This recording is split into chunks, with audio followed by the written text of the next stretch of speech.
A very good morning to all of you. I am Dr. Ranjita and you all are welcome to Study IQ. आज के इस lecture में हम लोग science को पढ़ रहे हैं थ्रू MCQs, तो ये इसका सेट नंबर 44 है. Let's start. अगर आपका कोई स्पेसिफिक सवाल है तो आप इस ईमेल एड्रेस पर मेल कर सकते हैं. ये मेरा इंस्टाग्राम लिंक है, आप मुझे फॉलो कर सकते हैं और क्विक रिप्लाईज के लिए आप मुझे मैसेज कर सकते हैं. ये मेरे टेलीग्राम चैनल का लिंक आपको दिया गया है. इस टेलीग्राम चैनल पर मेरे सभी लेक्चर्स के PDF को आप डाउनलोड कर सकते हैं. अगर आप चाहते हैं मेरे बाकी के सीरीज़ को भी देखना, जैसे कि हिस्ट्री NCERT सीरीज़ है और साइंस NCERT सीरीज़ है, तो उसके लिंक भी आपको इसी टेलीग्राम चैनल पर मिल जाएंगे. इस सेट का जो पहला सवाल है वो आपकी स्क्रीन पर आपको नज़र आ रहा है. उसमें आपसे पूछा जा रहा है कि आपको कुछ स्टेटमेंट्स दिए गए हैं. उसमें आपसे पूछा जा रहा है कि आपको बताना है इसमें से कौन कौन से करेक्ट है. तो पहला स्टेटमेंट है, plant converts energy from sunlight into food stored as carbohydrate. यानी कि प्लांट्स जो है, जो एनर्जी है सनलाइट की, वो उसको कार्बोहाइड्रेट में कन्वर्ट कर लेते हैं. Plants possess the pigment chlorophyll. Plants के पास क्लोरोफिल नाम का पिगमेंट होता है. Plant cells do not have cell membrane. Plant cells के पास सेल मेम्ब्रेन नहीं होती है. ये आपको 3 स्टेटमेंट दिए गए हैं प्लांट्स के बारे में. पहला स्टेटमेंट कहता है कि वो सनलाइट को जो है कन्वर्ट कर देते हैं फूड स्टोर कार्बोहाइड्रेट में और उसे फूड की तरह स्टोर कर लेते हैं. दूसरा स्टेटमेंट कहता है कि प्लांट्स के पास क्लोरोफिल नाम का पिगमेंट होता है. तीसरा स्टेटमेंट कहता है कि प्लांट्स के पास सेल मेम्ब्रेन नहीं होती. ठीक है, आपको ये बताना है कौन कौन सा इसमें करेक्ट है. 1, 1, 2, 1, 3. तो देखिए, एक चीज़ तो आपको पता है कि क्लोरोफिल जो पिगमेंट है, जो प्लांट्स को ग्रीन कलर प्रोवाइड करता है, वो जो पिगमेंट है बहुत ज़्यादा इंपॉर्टेंट पिगमेंट होता है, जो कि जो सन की लाइट है उसको कैप्चर कर लेता है और प्लांट जो है पानी, कार्बन डाइऑक्साइड, मिनरल्स और सनलाइट को कैप्चर करके खाना बनाते हैं कार्बोहाइड्रेट को फिर वो अलग अलग जगह पे स्टोर कर लेते हैं, ग्लाइकोजन के फॉर्म में, स्टार्च के फॉर्म में. ग्लाइकोजन के फॉर्म में तो ह्यूमन बींग स्टोर करते हैं, तो स्टार्च के फॉर्म में जो है प्लांट स्टोर करते हैं, जिसको हम फूड की तरह खाते हैं सारे के सारे अदर ऑर्गेनिज्म. तो ये आपको 3 चीज़ें दी गई थी. तो अगर आप बात करते हैं तो इसके सिर्फ 2 ही स्टेटमेंट करेक्ट है, 1 और 2. जो सेल मेम्ब्रेन वाला स्टेटमेंट है that is wrong. Plant cells जो होती हैं उसके पास एडिशनल सेल वॉल होती है. इसका मतलब ये नहीं है कि उसके पास सेल मेम्ब्रेन एब्सेंट होगी. तो अगर आप प्लांट सेल के डायग्राम को देखते हैं तो प्लांट सेल के पास जो है सेल वॉल एक एडिशनल फीचर होता है. सेल मेम्ब्रेन भी होगा, न्यूक्लियस भी होगा, गोल्गी अपरेटस भी होंगे, माइटोकॉन्ड्रिया भी होगा, एक बड़ा सा फूड वैक्यूल होगा, प्लास्टिड्स एडिशनल होते हैं. तो ये जो है ये हमने प्लांट सेल के बारे में पढ़ा है. तो इसके अंदर स्टेटमेंट 1 और 2 जो है वो करेक्ट है, स्टेटमेंट 3 जो है वो इनकरेक्ट है. ये NCERT का सवाल था. सेकंड जो क्वेश्चन है आपको स्क्रीन पे नजर आ रहा है कि इसमें आपसे पूछा जा रहा है, Ram was travelling in a moving car and it's thrown forward. अगर वो एक राम जो है वो चलती हुई गाड़ी में बैठा हुआ है, जब उसको ब्रेक लगते हैं, कार जैसे ही स्टॉप होती है तो वो आगे की तरफ जाता है. तो ये जो फिनोमिना है, ये जो चीज़ है, ये किस चीज़ को एक्सप्लेन करती है, कैसे एक्सप्लेन होती है? ये जो है न्यूटन का 3rd लॉ है, ये न्यूटन का 1st लॉ है, न्यूटन का, या ये फोर्स ऑफ ग्रेविटेशन है, या ये नन ऑफ द अबव है. ये किस फिनोमिना की बात हो रही है? NCERT का सवाल है, बहुत ही सिंपल सवाल. अगर आप न्यूटन की बात करते हैं तो न्यूटन ने लॉ ऑफ मोशंस के बारे में हमको बताया है. तो फर्स्ट लॉ ऑफ मोशन क्या कहता है? तो इसका जवाब फर्स्ट लॉ ही है.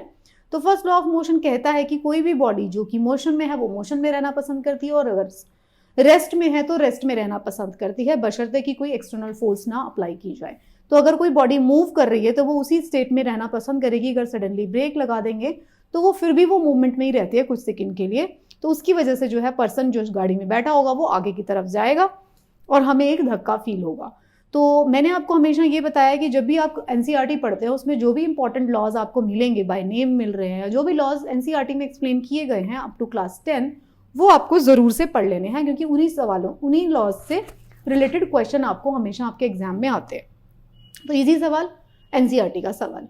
अगला सवाल जो है आपको आपकी स्क्रीन पर दिखाई दे रहा है, उसमें आपसे पूछा जा रहा है, which juice plays important role in alimentary canal. Alimentary canal की बात हो रही है. डाइजेशन ऑफ फैट, मतलब एलिमेंट्री कैनाल अगर आप बात करते हैं तो कहाँ से शुरू होती है? एलिमेंट्री कैनाल की शुरुआत हो जाती है माउथ से, डाइजेस्टिव कैनाल है ये, और कहाँ तक जाती है? डीप डाउन एनस तक जो होती है एलिमेंट्री कैनाल होती है. उसके बीच में माउथ आएगा, फिर ईसोफेगस आएगा, स्टमक आएगा, small intestine, large intestine and rectum and anus आएगा उसके अंदर. तो ये एलिमेंट्री कैनाल की बात हो रही है. तो उसमें बोल रहा है कि कौन से जूस है जो डाइजेशन ऑफ फैट में काम करते हैं, मतलब फैट को डाइजेस्ट करने के लिए? बाइल जूस है, हाइड्रोक्लोरिक एसिड है, पेनक्रियाटिक जूस है, बोथ A and C है, ये है इसके ऑप्शंस। तो देखिए ये बताइए आप मुझे, जब हम फैट के डाइजेशन की बात करते हैं तो अलग अलग जो जूसेस होते हैं उसके अंदर अलग अलग तरीके के एंजाइम्स होते हैं जो फैट डाइजेशन में काम करते हैं, राइट। बाइल जूस क्या होता है ये आपको पता होना चाहिए। बाइल जूस वो होता है जो कि कौन सिक्रीट कर रहा है, लिवर सिक्रीट कर रहा है। हाइड्रोक्लोरिक एसिड कहाँ पर है, स्टमक के अंदर है। पैंक्रियाटिक जूस कौन सिक्रीट कर रहा है, पैंक्रियाज सिक्रीट कर रहे हैं, ठीक है। तो ये सारी चीजें आपको पता होना चाहिए। तो बाइल जूस जो होती है, इसका जवाब पहले आप बताएं। इसका जवाब है डी, बोथ ए एंड सी। जो बाइल जूस होता है जो निकल रहा है हमारे लिवर से, अगर आप लिवर का स्ट्रक्चर देखते हैं, अगर ये डाइजेस्टिव सिस्टम है पूरा का पूरा, एलिमेंट्री कैनाल यहाँ से शुरू होती है, यहाँ से ऐसे घूम घूम के यहाँ तक जाती है, ठीक है। उसके अंदर डाइजेस्टिव जो ग्लैंड्स आएंगी कुछ, जो कि वो अपना अपना जूस जो है सिक्रीट करेंगी, जिसमें पैंक्रियाज आएगा, लिवर आएगा। तो अगर हम बात करते हैं कि पैंक्रियाज और लिवर क्या क्या सिक्रीट कर रहे हैं, पैंक्रियाज पैंक्रियाटिक जूस सिक्रीट कर रही है और लिवर जो है बाइल सिक्रीट कर रहा है, और ये दोनों मिलकर जो है first part of small intestine जो है, ड्यूडेनम जिसको हम कहते हैं, मैंने आपको इंटेस्टाइन का पूरा पार्ट भी बताया था, ड्यूडेनम, जेजुनम, इलियम, ठीक है, ये पार्ट थे। तो जो फर्स्ट पार्ट होता है ड्यूडेनम, उसके अंदर जो है ये दोनों सिक्रीट करते हैं। देखिए यहाँ पे ये डक्ट खुलती है, ये डक्ट क्या लेकर आ रही है, ये दोनों चीजें pancreatic juice plus bile juice को मिक्स करके यहाँ पे डाल देती है, ठीक है। तो ये जो जूस होता है बाइल जूस की, अगर हम बात करते हैं, bile juice and pancreatic juice दोनों ही हेल्प करते हैं फैट डाइजेशन में। स्टमक के अंदर जो हाइड्रोक्लोरिक एसिड होता है उसमें फैट का डाइजेशन नहीं होता वहां पर, ठीक है। तो bile juice and pancreatic juice both release by liver and pancreas, ये दोनों इंपॉर्टेंट है फैट डाइजेशन के लिए। बाइल क्या करता है, लिवर जो सिक्रीट कर रहा है जूस, जिसको हम कहते हैं बाइल जूस। तो बाइल जूस क्या करता है, बाइल जूस के अंदर एंजाइम नहीं होता, तो बाइल जूस क्या करेगा, बाइल जूस सिर्फ और सिर्फ जो खाना है उसको एल्कलाइन बना देगा। जो खाना स्टमक में से आया, स्टमक के अंदर एसिड था, स्टमक के अंदर से आया तो वो एसिडिक था खाना, तो बाइल क्या करेगा, बाइल अपना काम करेगा इस खाने के ऊपर और उसको एल्कलाइन बना देगा। एल्कलाइन बनाने का कारण क्या है, क्योंकि फैट का जो डाइजेशन है वो एल्कलाइन मीडियम में ही हो सकता है। उसके जो एंजाइम होंगे फैट डाइजेशन की वो एल्कलाइन मीडियम में काम करते हैं, इसीलिए स्टमक के अंदर, क्योंकि एसिडिक कंडीशन होती है तो स्टमक के अंदर फैट का डाइजेशन नहीं होता है। फैट का डाइजेशन होता है इंटेस्टाइन में। बाइल जो सिक्रीट कर रहा है, थोड़ा डाइजेशन फैट का जो है इंटेस्टाइन में शुरू हो जाएगा, किसकी वजह से, एल्कलाइनेशन की वजह से। The pancreas produce pancreatic juice, उसके अंदर एंजाइम होगा amylase, trypsin, pancreatic lipase, nuclease, ये सारे अमंग अदर एंजाइम, सिक्रेटिन, और ये सारे एंजाइम भी होते हैं। तो जो पैंक्रियाटिक जूस के अंदर जो एंजाइम होते हैं वो फैट डाइजेशन में काम करते हैं, और बाइल क्या काम करता है, बाइल काम करता है फूड को एल्कलाइन बनाने का, क्योंकि जो स्टमक से फूड आ रहा है इंटेस्टाइन के अंदर वो एसिडिक है, ठीक है। और कौन से पार्ट में जाते हैं ये सारे बाइल जूस, कहाँ पे मिक्स होते हैं, first part of intestine which is called duodenum. तो ये जो था एनसीईआरटी का सवाल था, काफी अच्छा सवाल। अगला सवाल जो है उसमें आपसे पूछा जा रहा है, which of the following is not based on heating effect of current. Current जो होता है वो हीट प्रोड्यूस कर रहा है, तो कौन सा इसमें से इंस्ट्रूमेंट है जो उसके हीटिंग इफेक्ट के ऊपर काम नहीं करता, किसी और इफेक्ट पे काम कर रहा है। तो इलेक्ट्रिक हीटर की बात हो रही है, इलेक्ट्रिक बल्ब की बात हो रही है, इलेक्ट्रिक आयरन की बात हो रही है, और माइक्रोवेव की बात हो रही है। इलेक्ट्रिक हीटर मतलब जो गर्म करता है, इलेक्ट्रिक हीटर वो किस प्रिंसिपल पे काम करता है, करंट से हीट जनरेशन हो रही है। इलेक्ट्रिक बल्ब जो है वो किस पे काम करता है, आयरन किस पे काम करता है, और माइक्रोवेव किस पे काम करता है। देखो दो चीज़ें, आयरन और हीटर, ये तो आप समझ सकते हैं ये तो हीटिंग इफेक्ट के ऊपर ही काम करता है, तो ये दोनों तो नहीं होंगे, ठीक है। अब बचेगा बल्ब। बल्ब किस इफेक्ट पे काम करता है, क्या वो हीट की वजह से, गर्म होने की वजह से, करंट का जो हीटिंग इफेक्ट है उसकी वजह से वो रोशनी देता है। माइक्रोवेव किस तरीके से खाना गर्म करता है, माइक्रोवेव का यूज कर रहे हैं ना हम खाना गर्म करने के लिए। तो ये आप सोच के बताइए कौन सा इसका जवाब है सही। तो इसका सही जवाब जो है that is microwave, D.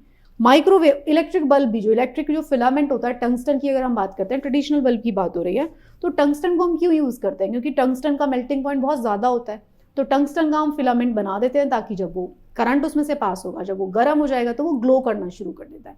Melt नहीं होता, ग्लो करता है सिर्फ, तो वही उसी से रोशनी आती है।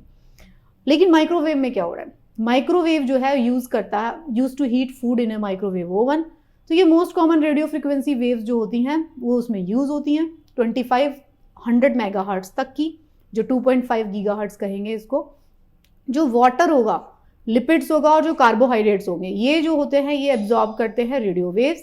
in this frequency range, they are promptly turned into atomic motion और vibration when they are absorbed. तो ये क्या करता है, माइक्रोवेव वाइब्रेशंस क्रिएट कर देता है, वाइब्रेशन क्रिएट कर देगा और जो वाटर मॉलिक्यूल्स होंगे, जो लिपिड्स होंगे, ये सब के अंदर वाइब्रेशन क्रिएट कर देगा और खाने को हीट कर देता है. तो ये जो है वाइब्रेशंस के ऊपर काम करता है माइक्रोवेव, ना कि हीटिंग इफेक्ट के ऊपर, राइट. अगला सवाल है आपके स्क्रीन पर आपको जो दिखाई दे रहा है, that is about lidar. Lidar के बारे में आपसे पूछा जा रहा है, lidar which stands for light detection and ranging. Light detection और रेंजिंग की बात हो रही है, ये यूपीएससी सीडीएस में पूछा गया सवाल है. तो इसके बारे में आपसे पूछी जा रही है कुछ कुछ statement. It is a remote sensing method, मतलब रिमोट सेंसिंग करते हैं हम इससे. Use light in the form of a pulse laser to measure variable distance to earth and can be used to generate three-dimensional information about the shape of earth and characteristics. Select the correct answer. कौन कौन सा इसमें से answer ठीक है? जो lidar है, light detection and imaging, उसका हम यूज करते हैं रिमोट सेंसिंग के लिए, यूज करते हैं, use light in the form of pulse laser और can be use to generate three dimensional information. तो किस चीज के लिए इसका यूज किया जाता है? तो इसका सही जवाब जो है डी है, ऑल द अबव. जो लिडार होता है ये एक इंस्ट्रूमेंट है. Most frequent scanner and a specialised GPS receiver are the main component of the lidar. इसके अंदर क्या क्या होता है? एक लेजर होगी लगी हुई, एक स्कैनर लगा हुआ होगा और एक स्पेशलाइज्ड जीपीएस रिसीवर लगा होता है. जो most frequently platform for collecting lidar data over large areas are, जो हेलीकॉप्टर्स और जो प्लेन्स होते हैं, ये जो है लिडार से इंफॉर्मेशन को डिटेक्ट करते हैं. क्या क्या लगा हुआ है इसमें? एक लेजर लाइट जाएगी, एक स्कैन करेगी वो सब तरफ और एक जीपीएस लगा होगा. तो टोपोग्राफिक और bathymetric lidars are the form of lidar. Bathymetry lidar employs water penetration, green light to determine sea floor. देखो बैथीमेट्री क्या होती है? जब हम सी की स्ट्रक्चर को जानने की कोशिश करते हैं उसे हम बैथीमेट्री कहते हैं. तो जो लिडार है, क्योंकि उसके अंदर लेजर लगा हुआ है और स्कैनर लगा हुआ है, तो वो आगे सामने किस तरीके की टोपोग्राफी है, किस तरीके का डिस्टेंस है, ये सब मेजर कर लेता है. So you can read from this explanation. CDS में पूछा गया सवाल है. तो ये जो एडवांस टेक्नोलॉजी है उसके बारे में आपको जरूर से पता होना चाहिए. अगला सवाल जो है आपकी स्क्रीन पर आपसे पूछा जा रहा है, इन अ प्रेशर कुकर. सीडीएस में ही पूछा गया सवाल है ये. प्रेशर कुकर में food is cooked above boiling point. Pressure cooker के अंदर क्या होता है? जो फूड कुक होता है उसको बॉइलिंग पॉइंट से ऊपर चला जाता है तब फूड कुक होता है. रीजन दिया गया है इसमें, boiling point of water increases as the pressure increases. Reason assertion type question है. अजर्शन दिया गया है कि प्रेशर कुकर के अंदर जो है बॉइलिंग पॉइंट से ऊपर जो है चला जाता है और उससे प्रेशर की वजह से तो उससे खाना कुक होता है. सेकंड दिया गया है, boiling point of water is increased as the pressure increases. तो ये पूछा गया है आपसे. तो बताइए क्या ए जो है ट्रू है और आर भी ट्रू है और उसका आर जो है कारण है? A and R true but R उसका कारण नहीं है. बताइए इसका क्या सही जवाब है? देखिए ए पहली बात तो बिल्कुल करेक्ट है. प्रेशर कुकर के अंदर जब कुकिंग होती है तो क्या हो जाता है? अबव बॉइलिंग पॉइंट कुकिंग होती है. दूसरी बात, जो बॉइलिंग पॉइंट है वाटर का वो इंक्रीज होता है प्रेशर इंक्रीज होने से. तो दोनों ही स्टेटमेंट ठीक है और वो उसकी करेक्ट एक्सप्लेनेशन है. देखिए प्रेशर कुकर में क्या होता है ना, प्रेशर कुकर के अंदर प्रेशर बढ़ा दिया जाता है. जैसे स्टीम बनेगी तो प्रेशर बढ़ा दिया गया, तो क्या होगा? फूड क्विक कैसे कुक होगा? जैसे ही प्रेशर बढ़ेगा बॉइलिंग पॉइंट ऑफ वाटर जो है इंक्रीज हो जाता है. 100 डिग्री पे बॉइल होता है अगर आपने वो ग्राउंड टेम्परेचर पे, मतलब ग्राउंड प्रेशर पे, बट अगर आपने प्रेशर को इंक्रीज कर दिया तो क्या होना शुरू हो जाएगा? उसका बॉइलिंग पॉइंट बढ़ जाएगा. अब 100 डिग्री की बजाय वो 120 डिग्री पर बॉइल होगा, या जो भी जितना प्रेशर आप बढ़ाएंगे. तो क्या हो रहा है? 121 डिग्री सेल्सियस पे जो है प्रेशर कुकर के अंदर जनरली फूड बॉइल होता है. Hotter the steam is able to transmit its thermal energy to the food at around 4 times the rate of convectional boiling. तो इतनी ज़्यादा गर्म हो जाती है जो स्टीम निकल रही है, क्योंकि पानी तेजी से बॉयल, मतलब 100 डिग्री पे बॉयल नहीं हो रहा है, 120 डिग्री पे जाके बॉयल हो रहा है. तो जो स्टीम है उसका टेम्परेचर भी बढ़ गया. तो उसकी वजह से क्या हो रहा है? जो भी खाना प्रेशर कुकर के अंदर रखा हुआ है वो आराम से आसानी से कुक हो जाएगा. अगला सवाल जो है आपकी स्क्रीन पर आपको नजर आ रहा है, constructive and destructive interface of the light is responsible for rainbow pattern found in. आपसे ये पूछा जा रहा है कि कंस्ट्रक्टिव और डिस्ट्रक्टिव इंटरफेस जो है वो रिस्पॉन्सिबल होते हैं किन किन चीज़ों के लिए? रेनबो जो बन जाता है किस किस में? सोप में, कॉम्पैक्ट डिस्क में और thin film of floating on water. Oil की जो थिन फिल्म जो है फ्लोट करती है वाटर के ऊपर. ये आपसे पूछने की कोशिश कर रहे हैं, एक फिनोमेना है constructive and destructive interface.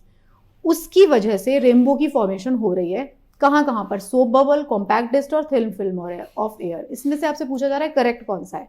1 only correct है, 2 एंड 3 करेक्ट है, 1 एंड 3 करेक्ट है, या ऑल द अबव करेक्ट है? बताइए, आप सोच के बताइए। देखिए ये सवाल जो है ना, इसको हम सेम टू सेम नहीं, लेकिन थोड़ा सा आसपास मिलता जुलता जो है इस फिनोमिना को जो हमने डिस्कस किया है पहले वाले सेट्स में भी। तो बताएं इसका सही जवाब क्या है? कंस्ट्रक्टिव और डिस्ट्रक्टिव इंटरफेस जो है लाइट का is responsible for rainbow pattern found in soap bubbles में, कॉम्पैक्ट डिस्क में, एंड जो पानी की ऊपर जो ऑयल की लेयर पड़ती है। तो इसका जवाब है सारे इसके अंदर से ठीक है, डी। क्या है इसका एक्सप्लेनेशन? अगर thin film of oil floating on water as an example, when light strikes the thin film, most of क्या होगा?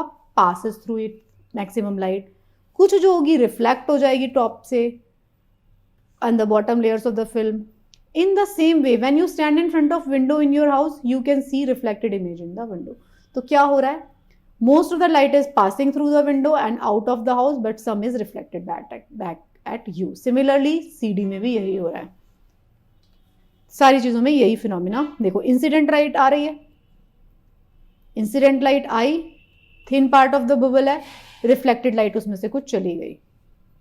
इंसिडेंट लाइट आई, अंदर पेनिट्रेट कर गई, और कुछ लाइट रिफ्लेक्ट हो गई। तो reflected light pathway through soap bubble, constructive interface, wave fronts in step, and destructive wave fronts out of step. तो ये जो है कंस्ट्रक्टिव डिस्ट्रक्टिव फिनोमिना इन सारी चीजों में आपको नजर आता है। नेक्स्ट जो है क्वेश्चन, वो CDS में पूछा गया सवाल है फिर से। एक ब्रिक है, is thrown vertically from the aircraft, vertically नीचे उसको फेंक दिया गया एक ब्रिक को, flying 2 kilometre above the earth, earth से 2 किलोमीटर ऊपर एक एयरक्राफ्ट उड़ रहा था, उसमें से एक ईंट को फेंक दिया गया नीचे वर्टिकल।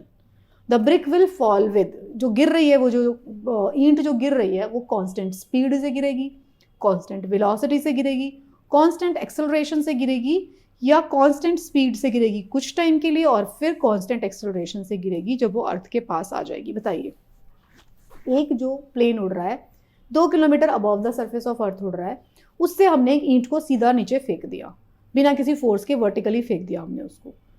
अब वो जो गिर रही है जो ईंट, वो किस से गिरेगी? उसकी स्पीड कांस्टेंट रहेगी हर टाइम, उसी स्पीड से गिरेगी। उसकी वेलोसिटी कांस्टेंट रहेगी हर टाइम, उसका एक्सेलरेशन कांस्टेंट रहेगा, या ऑप्शन नंबर 4 बताएं। देखिए, पहले तो आपको इसको समझना पड़ेगा। अर्थ का जो जी है, इसका जवाब है कांस्टेंट एक्सेलरेशन। अर्थ का जो जी होता है, ग्रेविटी की वजह से क्या होता है? ब्रिक की velocity will continue to increase. Gravity से खींच रहे हैं ऊपर। देखिए, यहां से आपने ब्रिक गिराना शुरू किया, मान लीजिए यहाँ प्लेन है और ये अर्थ की सरफेस है, तो उसके ऊपर ग्रेविटी लगी हुई है, ग्रेविटी खींच रही है उसको, यहाँ से गिराना शुरू किया, तो जैसे जैसे ग्रेविटी उसको खींचेगी 9.8 मीटर पर सेकेंड वाले एक्सेलरेशन से, तो उसकी स्पीड बढ़ेगी। यहाँ से खींचना शुरू किया, धीरे धीरे धीरे धीरे बढ़ती जाएगी उसकी स्पीड, तो उसका एक्सेलरेशन इसका मतलब बढ़ रहा है।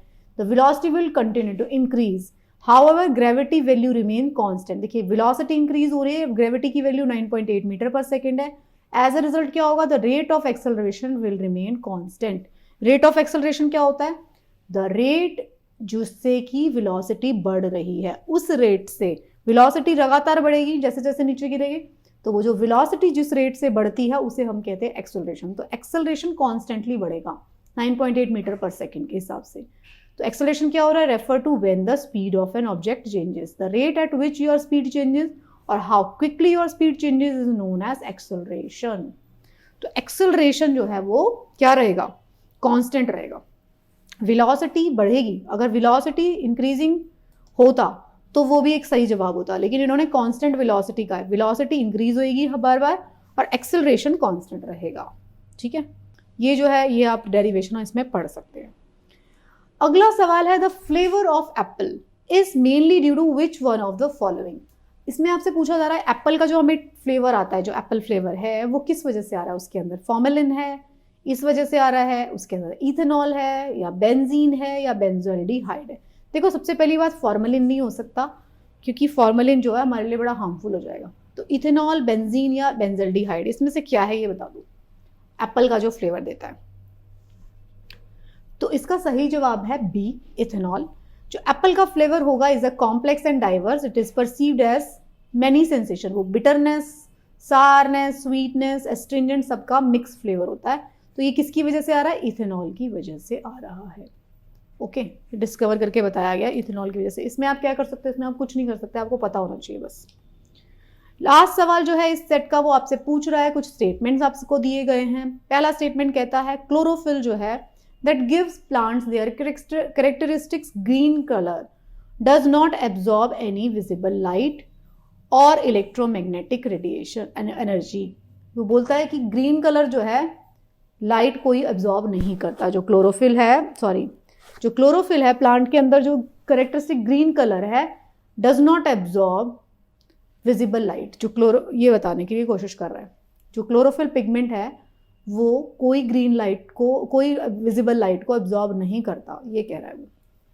सेकेंड स्टेटमेंट है the hydrogen obtained from water is combined with carbon dioxide in the process of photosynthesis to form sugar for the plant। देखिए सारे सवाल फोटोसिंथेसिस से रिलेटेड है, पहले वाला भी और अभी दूसरा सवाल है इसी सेट के अंदर। तो फोटोसिंथेसिस एज अ प्रोसेस बहुत ज़्यादा इंपॉर्टेंट प्रोसेस है। मैंने हमेशा आपको अपनी साइंस एनसीईआरटी में बहुत डीपली इसको पढ़ाया है। तो अगेन फिर से ये सवाल आ गया, मैंने आपको इस सवाल का एनसीईआरटी का सवाल है, मैंने आपको बताया भी है। तो इसमें से करेक्ट स्टेटमेंट आपसे पूछना है, एक करेक्ट है, दो करेक्ट है, दोनों करेक्ट है या कोई भी नहीं है। तो इसका जवाब है सिर्फ दो करेक्ट है स्टेटमेंट। देखिए कोई कलर जो है, कोई भी चीज़ जो है उस कलर की क्यों दिखाई देती है, ये बेसिक्स ऑफ फिजिक्स का एक फिनोमिना है, क्योंकि वो उस बाकी की सारी लाइट को एब्जॉर्ब कर लेती है और उस पर्टिकुलर लाइट को रिफ्लेक्ट बैक करती है जिस कलर की वो दिखाई देती है। तो अगर हम बात करते हैं स्टेटमेंट 1 की, तो एक लीफ का primary function is to produce food. Chlorophyll जो होता है पिगमेंट वो एब्जॉर्ब करता है लाइट एनर्जी को। The mesophyll or the center of leaf is made up of soft-walled unspecialized cell of parenchyma. 1/5 of the mesophyll is made up of chlorophyll containing chloroplast which absorbs sunlight and use it along with certain enzyme। तो वो उसको absorb करता है light को, तभी तो वो खाना बनाता है ना। इसमें क्या लिखा था, does not absorb any visible light, it has to absorb the visible light, तभी वो बनता है। और स्टेटमेंट 2 तो है ही, शुगर जो बनती है वो कैसे बन रही है, फोटोसिंथेसिस जब कर रहे हैं प्लांट तो water is combined with carbon dioxide in presence of sunlight, in presence of chlorophyll, तब जाके खाना बनता है, राइट। तो आसान स्टेटमेंट है ये दोनों। इसके स्टेटमेंट, जो दूसरा स्टेटमेंट है वो करेक्ट है, पहला जो है गलत है। फोटोसिंथेसिस एज अ प्रोसेस आप अच्छे से जानते हैं। सो ये जो थे इस सेट के 10 सवाल थे। आई होप आपको ये 10 सवाल सॉल्व करके काफ़ी मज़ा आया होगा और आपकी बहुत सारी अंडरस्टैंडिंग हुई होगी। सो इसी तरीके से थैंक यू, ये सीरीज़ देखते रहिए, थैंक यू सो मच, और पढ़ते रहिए। और एक चीज़ मैं ज़रूर ये कहना चाहूँगी यहाँ पर कि कुछ जो स्टूडेंट्स हैं वो कमेंट मुझे मैसेज कर रहे हैं या मेल करते हैं कि आप जो है इसको हिंदी में भी लेकर आइए। तो एक चीज़ मैं आप लोगों से कहना चाहती हूँ, हमेशा मैंने कहा है कि भाषा को आप बैरियर मत बनाइए, एटलीस्ट फॉर साइंस। कम से कम अगर आप हिंदी भाषी क्षेत्र से भी आते हैं, मेरे जितने भी स्टूडेंट्स हैं जो बिहार या यूपी या एमपी या राजस्थान कहीं से भी आप मुझे देख रहे हैं, हरियाणा, तो जो भी आप हिंदी भाषी क्षेत्र से आ रहे हैं, even if you are writing your exam in Hindi, तो भी मैं आपको कहूँगी इससे बेहतर मौका नहीं मिल सकता आपको। अगर आप हिंदी टू इंग्लिश चीज़ों को कन्वर्ट करना भी तो सीखेंगे। साइंस में तो कोई बैरियर ही नहीं है। मैं क्योंकि हिंदी में ही बोलती हूँ मोस्टली, स्लाइड ज़रूरी इंग्लिश में होंगी, बट मैं एक्सप्लेनेशंस आपको सारी हिंदी में वर्बली देती हूँ। आपको मैं कोशिश करती हूँ कि आपको सारी बात समझ में आए, बट फिर भी मैं आपको स्ट्रांगली कहना चाहती हूँ कि आप ये कोशिश मत करिए कि सवाल हिंदी में आपको मिले, क्योंकि एक लैंग्वेज को समझने का सबसे अच्छा तरीका वही होता है जब आपके सामने बाइलिंगुअल चीज़ में लिखा हुआ है इंग्लिश में, बोल में हिंदी में रही हूँ, तो यू कैन टोटली को relate, you can totally read that slide. और पीडीएफ भी मैं इसीलिए आपको प्रोवाइड कर रही हूँ। सो कोशिश करिए, हिंदी से इंग्लिश सीखने का आपका ये बहुत अच्छा मौका भी है, और साइंस में कोई बैरियर नहीं है। अगर मैं किसी और भाषा में भी बोलती हूँ तो भी आपको ज़रूर समझ में आएगा science, as far as science goes. So thank you so much, पढ़ते रहिए and best of luck for your preparation.